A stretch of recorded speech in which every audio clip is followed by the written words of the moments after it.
Jean-Robert, bonjour. Bonjour André-Charles, Comment ça va? ça va très bien. Ça va Un très petit peu bien. fatigué sur la fin de la saison, mais ça va. Ça va.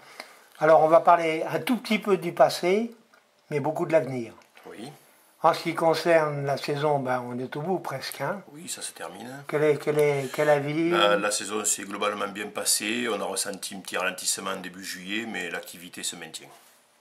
Donc nous avons eu globalement une bonne saison qui sera un petit peu moins brillante que la saison dernière, mais qui globalement assure le maintien des bonnes saisons, quoi. Et on est dans une ligne de saison correcte. Donc, pas d'inquiétude à ce niveau-là. Pas d'inquiétude. Bon, très bien. Alors, parlons de l'avenir. Ça fait maintenant bientôt 2 ans, peut-être même plus, que de temps en temps, tous les deux, nous parlons d'un projet qui vous tient à cœur, Oui, à savoir un parc aquatique. oui, un espace aquatique, oui. Et là, je crois que c'est très avancé. Je joindrai à la vidéo d'ailleurs les dessins. Oui. Alors, quelle est l'idée de fond? Qu'est-ce qui a motivé cet engagement, qui est quand même un engagement très important sur le plan financier et pour l'avenir? Quelle est la motivation au départ de faire cela? L'idée de fond, c'est qu'actuellement, les campings qui tirent leur épingle du jeu et qui mettent toutes les chances de leur côté s'équipent de parcs aquatiques et d'espaces balnéaux qui leur permet d'accroître l'amplitude d'ouverture d'une part et d'augmenter considérablement leur chiffre d'affaires en faisant venir une clientèle qui est très attirée par ce genre de prestations, et notamment la prestation bien-être qui est très à la mode, très en vogue.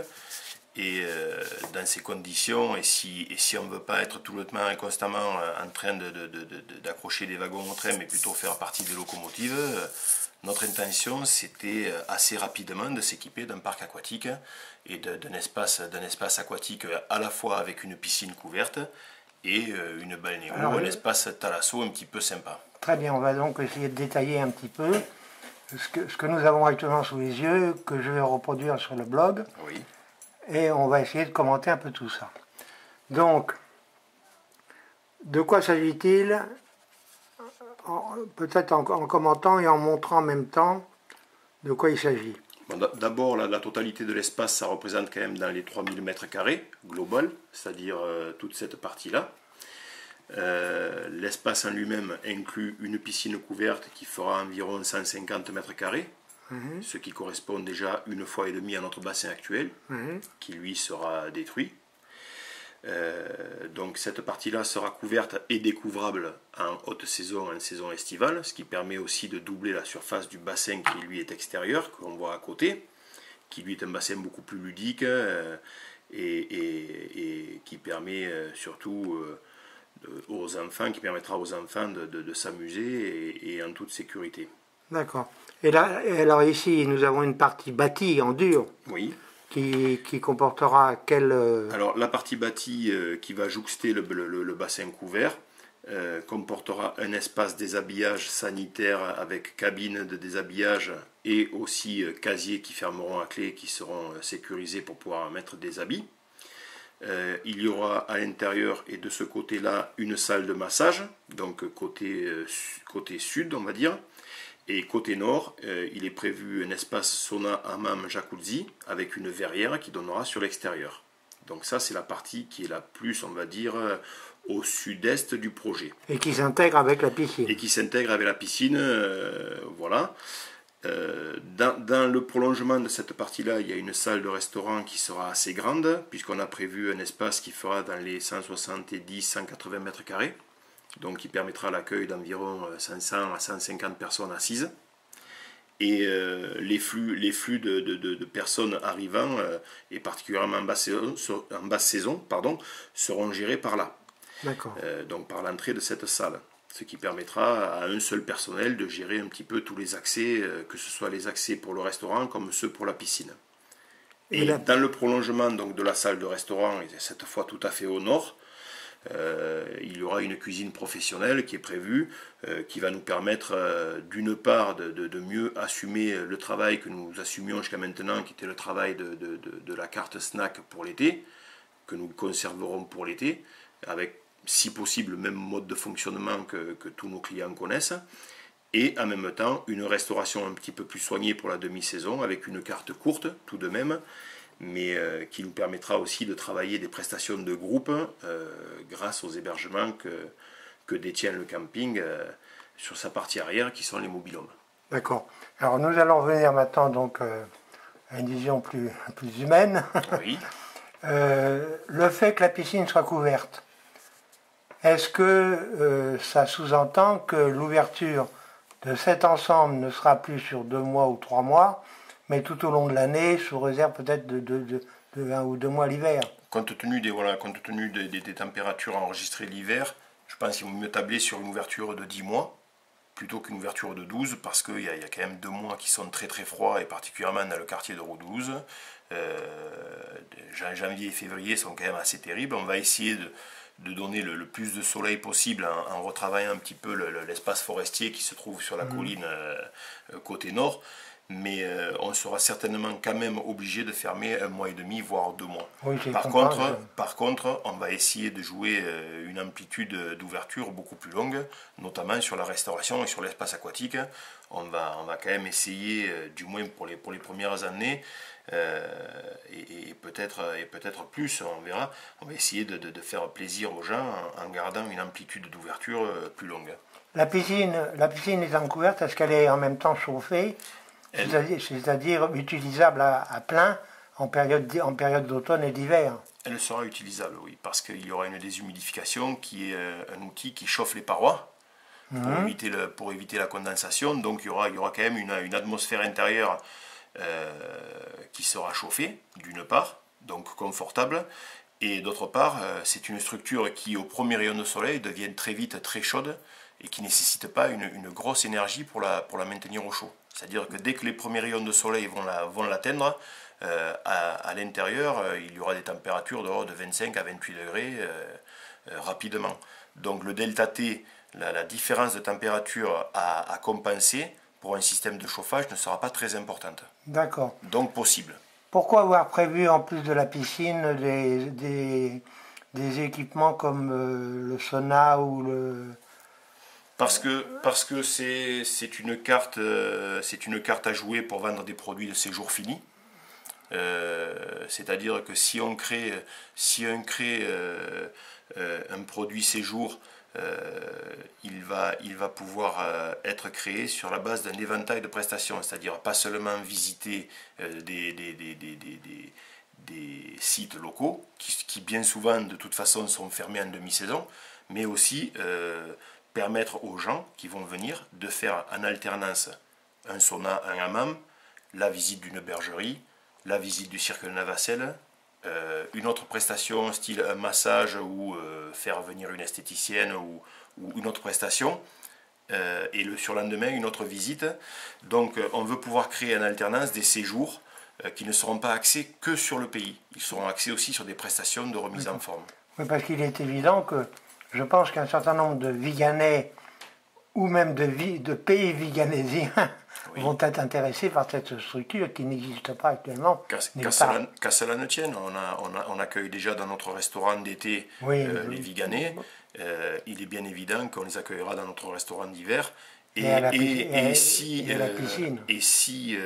les moyens techniques et si les dispositions à prendre ne sont pas trop compliquées d'un point de vue de la gestion, on va dire, quotidienne du bassin, il n'y a aucune raison qu'on n'accueille pas les gens de l'extérieur qui se présenteront. D'accord. Le fait de proposer des séjours, disons, organisés, veut dire aussi qu'il faut en même temps accueillir les gens au niveau du couchage. Oui. Est-ce que les mobil-homes vont permettre d'accueillir ces gens-là dans des conditions, là aussi, en cas de froid, confortables? C'est-à-dire que c'est quelque chose dans lequel nous avons cru rapidement, la capacité de nos prestations d'hébergement à recevoir déjà même en demi-saison. Donc il est clair que les mobil-homes sont tous équipés de chauffage, et que notre objectif à travers ce projet, c'était aussi d'apporter pour le soir, particulièrement pour le soir, une salle conviviale qui permettait aux gens, avec un coin cosy pour une télévision ou un billard ou quelques jeux de société, permettait aux gens de se retrouver. Parce que le problème que nous rencontrions à l'heure actuelle, c'était de distraire les gens le soir. D'accord. Donc, grâce à la salle qui va être quand même assez importante en taille, on va pouvoir organiser des spectacles, au même titre que nous en organisons l'été, nous comptons en organiser l'hiver. On va pouvoir organiser des jeux et on va pouvoir créer un lieu qui sera convivial. Donc les gens qui sont 4 ou 6 dans un mobil-home ne s'ennuieront plus dans leur mobil-home, ils pourront venir dans cette salle. Et ça va créer une différence assez importante. Et au niveau des mobil-homes, ils sont chauffés? Ils sont chauffés, ils ont tout le confort. Ils ont tout le confort, donc le problème. C'est un projet ambitieux. C'est un projet ambitieux, mais voilà, aujourd'hui on est arrivé à un niveau de qualité et de confort tel que je pense qu'on peut encore, moi je pense qu'il y en a encore sous le pied dans le site lui-même, il y en a encore assez sous le pied pour dire on va encore mettre un coup d'accélérateur. Je crois que c'est aussi se prouver à soi-même qu'on peut encore faire des choses. L'accomplissement chez soi, c'est quand même quelque chose de beau. Et puis bon, ben, pourquoi pas nous? Pourquoi pas nous? On peut très bien arriver à faire des choses et on y gagne. Tout à fait. Tout à fait, d'autant que... Donc il faut y croire. Il faut y croire. Il faut y croire. Bien. Et ben voilà, pour nous résumer, le permis de construire est déposé. Tout à fait, oui, il a été déposé en juillet. Et maintenant, nous allons nous présenter, évidemment, assistés de nos bureaux d'études comptables et des différents bureaux d'études piscine. Nous allons nous présenter chez les financiers et essayer de donner vie au projet. Bon, on sait que c'est une grosse montagne à gravir, mais on va faire en sorte d'être réaliste, prudent, et d'arriver à... Enfin, il y a un passé qui est indiscutable quand même. Hein. Il y a un passé qui est indiscutable, il y a un joli foncier. Maintenant, il y a une affaire qui a été rendue plus que viable, tant financièrement que commercialement. On a fait nos preuves au long des 23 saisons qui se sont écoulées. Je crois que j'ai fait les preuves que je voulais vraiment m'accomplir chez moi et que je ne voulais pas partir avec la caisse au bout de 3 ans. Donc peut-être que les banquiers vont nous regarder d'un œil différent pour une fois et nous prêter vie. D'accord. Alors, dernière question. Quelle est la date idéale pour l'ouverture, disons, officielle de ce complexe? Alors, nous pensions et nous pensons toujours qu'on aimerait voir la première entreprise mettre le premier coup de godet à l'orée de mi-septembre 2013. Oui. Pour une ouverture entre et le 20 juin 2014. C'est-à-dire qu'il y aurait 8 gros mois de travail quand même à accomplir sur site, certainement entrecoupés par des intempéries, donc on sait que c'est compliqué puis de mettre ensemble tous les corps de métier sur un projet comme celui-là. Ceci dit, il y a un gros bureau d'études qui travaille sur la réalisation des bassins et de l'espace, qui est un petit peu rompu à tous les problèmes qu'on peut rencontrer sur ce genre de projet, justement. Donc, normalement, on est quand même dans un domaine du possible. Voilà. Eh bien, Jean-Robert, voilà, on a à peu près tout dit. On va donc retrouver tout ça sur le blog. Parfait. Et je pense qu'il y a pas mal de gens qui vont poser des questions. Pas à moi, personnellement. C'est concevable. Mais à M. Trier. Maintenant nous sommes convaincus et du bien fondé et de la faisabilité du projet sur le site.